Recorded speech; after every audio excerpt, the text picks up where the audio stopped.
Une ville entière plongée dans l'obscurité. Depuis plusieurs semaines, Lviv, dans l'ouest de l'Ukraine, subit les frappes russes et les coupures de courant.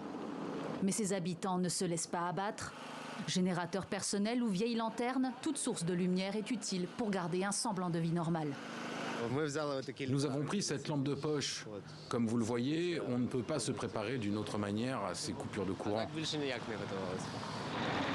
Les récentes frappes russes ont touché plusieurs grandes villes du pays, mais aussi des infrastructures énergétiques stratégiques. Le réseau électrique ukrainien, qui fonctionne déjà par intermittence, a été complètement coupé jeudi. Pendant plusieurs heures, un quart de la population s'est retrouvée privée de courant et de chauffage. Rien que le 15 novembre, la Russie a tiré une centaine de missiles sur les villes ukrainiennes. Près de la moitié de notre système énergétique est hors d'état de fonctionner. Une situation encore plus inquiétante dans les territoires récemment reconquis. À Kherson, libéré il y a une semaine, bénévoles et travailleurs humanitaires se relaient pour distribuer des colis de nourriture et des produits sanitaires, mais aussi de quoi tenir bon dans des bâtiments détruits pendant l'occupation russe.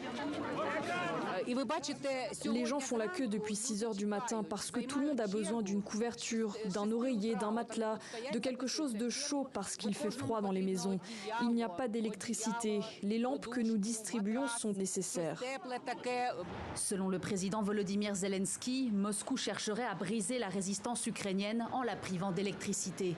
Une stratégie qui inquiète avec l'arrivée de l'hiver, car les températures pourraient descendre jusqu'à moins 10 degrés dans plusieurs régions cette semaine. Les autorités craignent une nouvelle vague migratoire.